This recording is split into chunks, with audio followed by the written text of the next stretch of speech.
Welcome to CISO Interviews, where Affinia hosts cybersecurity executives sharing career advice, actionable insights, and tips so that you can enhance your career and succeed as well. Aaron, thank you so much for joining us today. As we begin, can you say a few words about your current role and what you've been up to? Absolutely. So right now I'm a CISO at a company called Citadel Security Group, founded in 2018. We are a full services cybersecurity company doing a lot of different things from assessments to implementation. We actually have our sweet spot actually in implementation services. I know a lot of consulting folks, when they go in, they do the assessments, but we definitely want to make sure we take our customers 100% through. So that's also part of my responsibility, is developing the methodology for that. We've also developed a really cool tool by the name of AIM, which is the AI maturity model, which is a cybersecurity framework that we will be using to assess the maturity of AI implementations for either future or current state projects. So the first type in the world, and it's been really taken off. So I'm excited about that as well. Awesome. So, and is your role more helping clients? Is it more inward looking to make sure that the your own organization is secure, maybe both? It's definitely a little bit of both.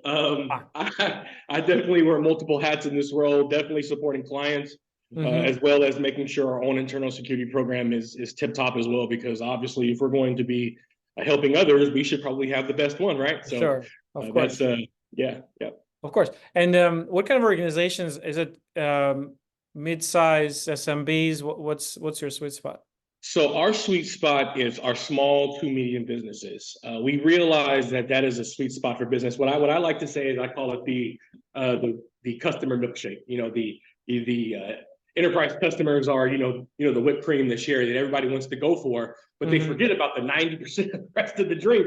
And honestly, what I'm finding and what we're finding is that these smaller companies are being leveraged by the enterprise customers as subcontractors, people to outsource things, to support things. And that's actually where a lot of the issues happen. I believe it was over 7% of breaches are resulted by either a third party or an outside resource. So that's, where we feel like we can really influence and change the culture. For sure, for sure. And then as a result of a consult, do you recommend tools? Do you bring in MSP to kind of take care of their ongoing needs? I know it's probably different engagement by engagement. Yeah. So we really meet customers where they are. We have a modular service offering where we offer full roadmap offerings where we can put things together for you, or we offer specific spot things, assessment scans, vulnerability assessments, what have you. But what we do is we really, like I said, we meet customers where they are. We give them specifically what they need. If they want to, let's say, if they want to have compliance for something, then we start them off with the CAP assessments. If they're looking for just extra, beef and hours, we provide them the vCISO hours. It's really, helping, servicing the customer and helping them meet their business needs. That's kind of where we. Certainly. Well, that paints the picture of where you are, but to get a sense of the trajectory, how did you get into cybersecurity? What was the first? How do you knock them? So funny thing is, actually, I started off very young. I started off when I was 18 years old. I got my certification, A+ with the A+ certification under the 06 standard, right? So I'm kind of aging myself. And I started off, as a help desk tech, right on the phones, on the lines, fixing computers, doing things like that, shipping, repairing PCs, laptops, all that good stuff. Then I progressed to systems administration, to network administrator, things like that, systems engineer, building servers, so I kind of really started off as an engineer before I moved into cybersecurity. And I always had an interest into it. I worked for a company that was doing a lot of, or building a lot of video streaming devices. And as I was, having conversations with sales engineers, with the customers, explaining the technology, their questions would be about security, so I would answer those, and that's kind of how I got bit. And then a couple years later, I reached out to a company that was looking for a security assessment person, and then I went in there, became an auditor, worked in various positions for program management from then, and then to being a deputy CISO until where I am today. Awesome. Kind of a definitely a jump around, but yeah. Great. And well, cybersecurity, I think in general, is just such a growing field. And from your experience, what will be your advice for maybe some of the junior professionals or someone maybe someone who's still at school trying to figure out what to do with their life. I know people learn from their own kind of challenges, and but what will be your advice for someone who's just starting? Like, what should they focus on? What mistakes they can, or gotchas they can should avoid? What are the 2-3 things they should focus on as they're trying to figure out how to navigate this field? So one thing is I would say is try to narrow down your focus of interest, because cybersecurity is so vast and wide, and it's easy to get distracted, doing different things and trying to, so I would say try to find your interest, try to do some research, find your interest, and then lock into that. I wouldn't say there is a preferred path into cybersecurity, because there's so many different ways you could get here. You could start as a SOC analyst. You could come in, like I did, in IT systems administration. You could, be a late career IT person, get a master's degree and transition. So there's so many different ways that you can do it. But specifically for a new person, I would say just focus on what really interests you. Try to research, try to figure out what really interests you, and then pour your interest there. Because as you develop that skill set, you'll really see and understand any other interests that you may have and which you don't like. But if you don't do that, then what you might do is you might burn your wheels, trying to, handle 4 or 5 different skill sets, and you really won't be a master of none. You'll be a master of, well, I guess instead of being a master of one, you'll be a master of none, right? So I would just say, just try to focus, try to research to figure out what you would really like to enjoy, what you really want to, what you really want to do in the industry, and just hold on to that and follow the path from there. Certainly. No, it makes perfect sense.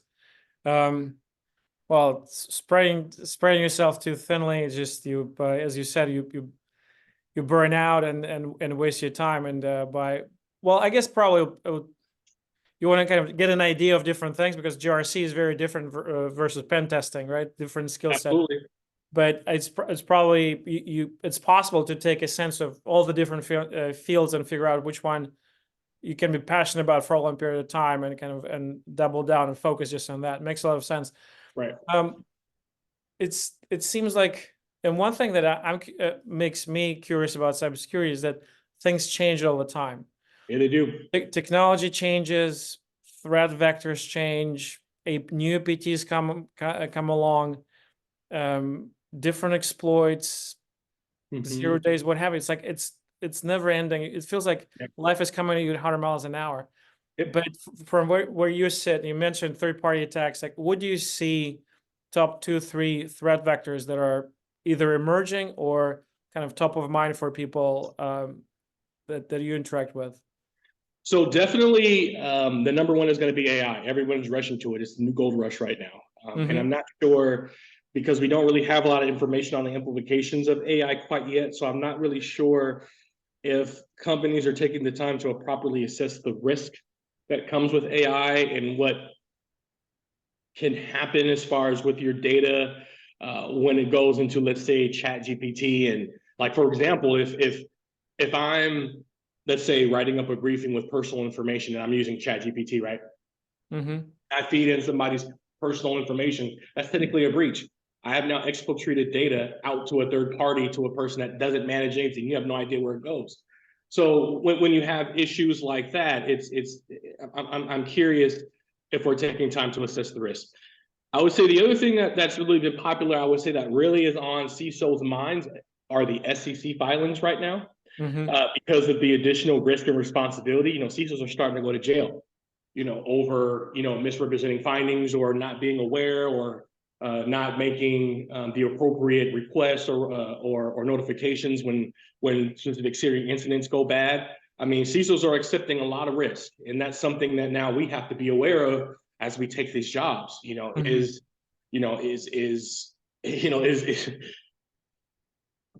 the company governed in a way where cybersecurity is important, and to where that we won't get in trouble and I won't get in trouble, right? And that if somehow we get called in front of a court, that we can prove that we have a defensible security program, right? And the third thing that I would say is definitely digital transformation efforts, right? So people going to the cloud, people bringing IoT, people doing these hefty transformational efforts within the company and within their businesses. There's a lot of risk that happens with change. And I know that, with the introduction of AI and IoT and all these other different things in cloud, as we're moving a mile a minute, we still need to make sure, that we're evaluating the risk appropriately. And I would say a close fourth would be M&A, right? Mergers and acquisitions risk. As people are purchasing and buying companies, are they evaluating and inheriting the programs that they're going to be now integrated with, right? And that happens a lot, right? Companies get bought all the time. And is it kind of, to double click on the last one, is it more around kind of synchronizing the merged company on one platform, or is it about training that, or kind of bridging maybe the acquirer is the Google Cloud shop and the company being acquired is a Microsoft Azure shop, and just kind of bridging different platforms, or the all the above? Like what are you saying? I think that it should start earlier than that. I think it should start with the early assessment and really realizing what the other company is doing, realizing what your information security program is doing, and then kind of cross-referencing and doing the Venn diagram and seeing where the risk for both falls. And it depends, because there's different types of mergers and acquisitions. There's partnerships, there's where you're merging one completely together. There's so many different types of implementations of ways that can happen, which is why I say that going back to the initial assessment and really understanding what the information security program is doing before the integration is important. Certainly. No, it makes a lot of sense. And on the SEC part, it's absolutely right. I think it's such a pressure cooker. I'm not sure if you saw this. There was this Ian's Research, which is an organization that do a lot of surveys. They came with something like some staggering percentage of CISOs, I think it was 65 or 70%, were considering a job change. And I think partially as a result, what you mentioned with SAC coming down, and some of them, I think it's a huge contributing factor, because to your point, they're kind of stuck on one side. SAC is demanding certain disclosures. On the other side, the company, I think, often is incentivized, whether it's general counsel or CFO or the board, they want to have time, as much time as they can, to remediate, to plug the hole, to resolve the breach before information gets public and the stock is pressured, or there's some sort of legal action from the customers or consumers whose information may have been compromised. So it's conflicting interests, and the CISOs are often stuck in the middle. So it certainly adds to the pressure, not removes from it. But lastly, the first point, which I think is very important that you mentioned about AI, and specifically there are three aspects of AI, right? So on the one hand, how AI is going to be deployed by a business, but from productivity standpoint. The second aspect of it, how AI will change cybersecurity, whether it's a cybersecurity co-pilot, how AI will be baked into cybersecurity tools. And the third point, how AI will be used by malicious actors. So, and I wonder, you have assessments and clients and things, and where do you spend most of your time, like, or maybe all three? What are your thoughts on all three aspects of that? So it's everything. It's all of that. It's all three. Because we all know that just as something can be used for benevolence, something can be used for malevolence, right? For bad things. Just as you could research how to come up with a script to defend against such and such attack, someone could evaluate and see and build an exploit to exploit that vulnerability, and that's the danger, and that's why I say that we really need to make sure that we are evaluating the risk of AI implementations thoroughly, because of all those different things. Because once it's loose, it's loose, right? And it's hard to pull something back out once you've introduced it. I mean, we have Copilot now. Copilot came out of nowhere, right? And all of a sudden now it's in all of our machines. People are using ChatGPT. I can only imagine what personal information is being, ingested into these models. And it really honestly would probably shock you if you could really see what people are putting into ChatGPT these days, and just because someone hasn't had a breach as a result of AI doesn't mean that it won't happen, right? And that's why we need to make sure, again, that we evaluate that we're ready for it, that our business has the proper controls to support it. that we have the right governance to write policies around it, because it will, speaking to your third point, it will change information security program a lot. If you start using AI, you're going to have to rewrite your policies. You're going to have to make sure that AI is in there. You're going to have to make sure that AI is baked into your incident response policies, into your general IT incident response policies. If you're leveraging a model in house, build that into your disaster recovery to make sure that you're not, halting business operations. And it's more than just security; it's also operational, right? Again, if you leverage your model for your day-to-day work and it goes down, that's an operational issue. That's a BD issue, right? Excuse me, that's a BCP issue. So absolutely, you have to evaluate from all three ends, and I just don't see that happening, and that's really a concern of mine. Certainly. Well, everything moves so fast, and then technology moves so fast, and specifically AI. I think people don't truly appreciate just the velocity of change, just how exponentially it's going to just reshape our lives. And it seems this velocity is just everything is accelerating, and people are not fully prepared for what's coming. It's funny, we won't realize. The internet came along in the early 90s. It's 2024. Could you imagine, just between that time, all the change of technologies and how many business transformations we went through just in that 30-something year span? And if you could imagine with quantum computing now and AI, how exponential that change is going to happen, and that's why also CISOs are so important, because we pride ourselves in research and staying abreast. I'm not really sure of any other business unit that would have to stay on top of things day to day, aside from IT, rather than cybersecurity. We have to be aware of things on the day of.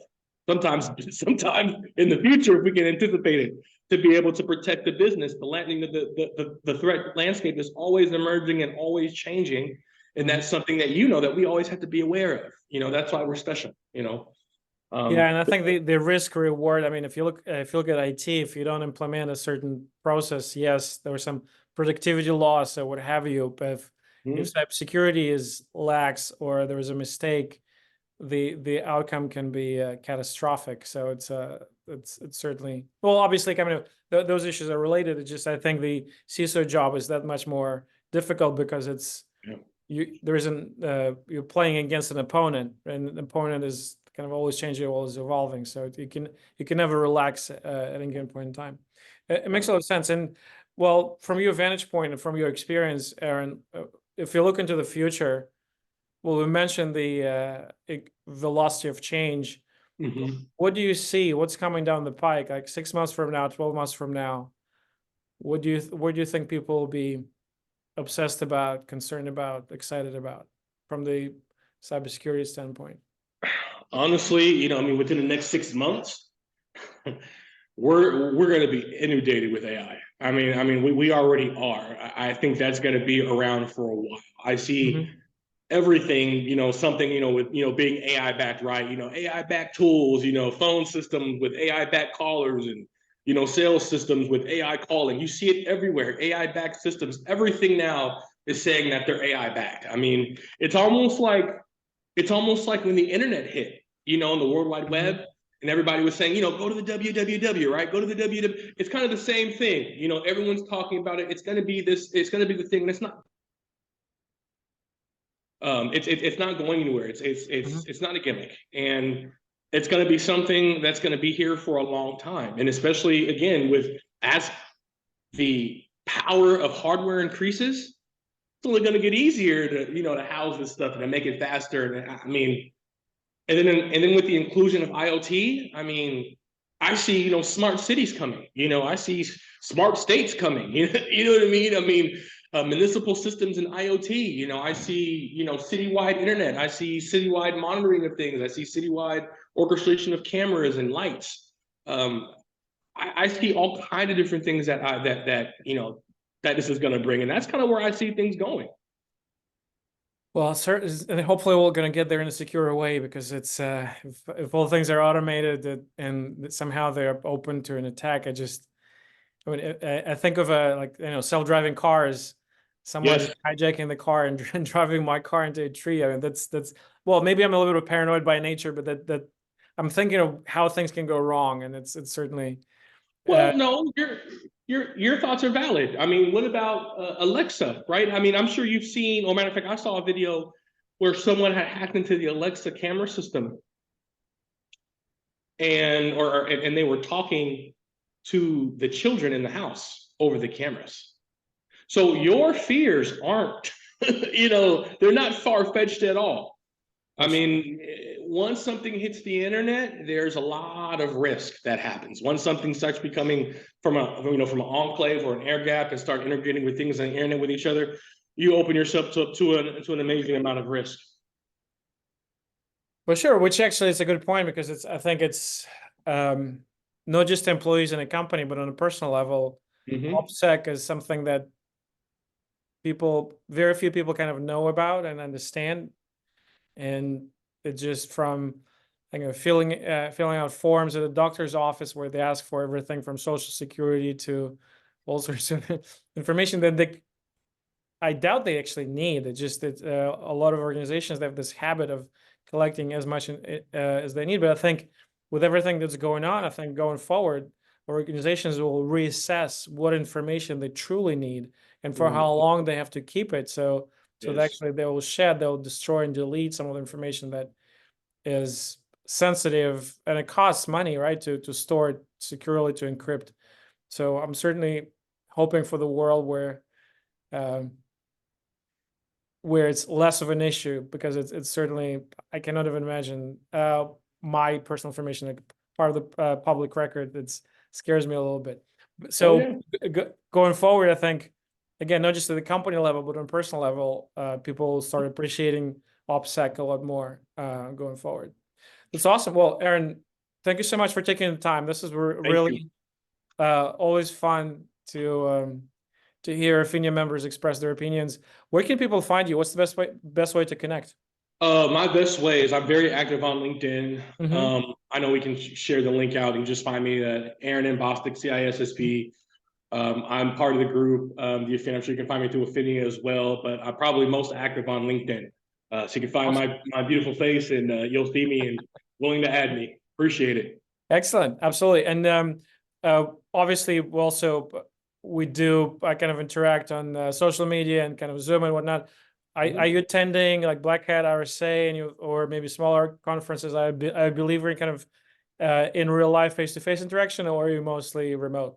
No, I do both. I like to interact with the security industry as best I can. If it's national presence, I do the best I can. But because I'm in Seattle, it's mostly remote. But as far as interacting with peers and conferences, I love that. I don't have an official schedule yet, because I still have to obviously plan around work and engagements. But I'll be definitely attending some of the conferences, and I'll post about which ones I'm going to, and and hopefully some of the group members can sync up down there when we go. Awesome. Well, I hope we'll get a chance to meet face to face. Absolutely, absolutely. Yeah, just let me know when you're going. I'll definitely make sure I join you down there. Sounds good. Thanks, Aaron. Right. Thank you. I appreciate it. Thanks for having me.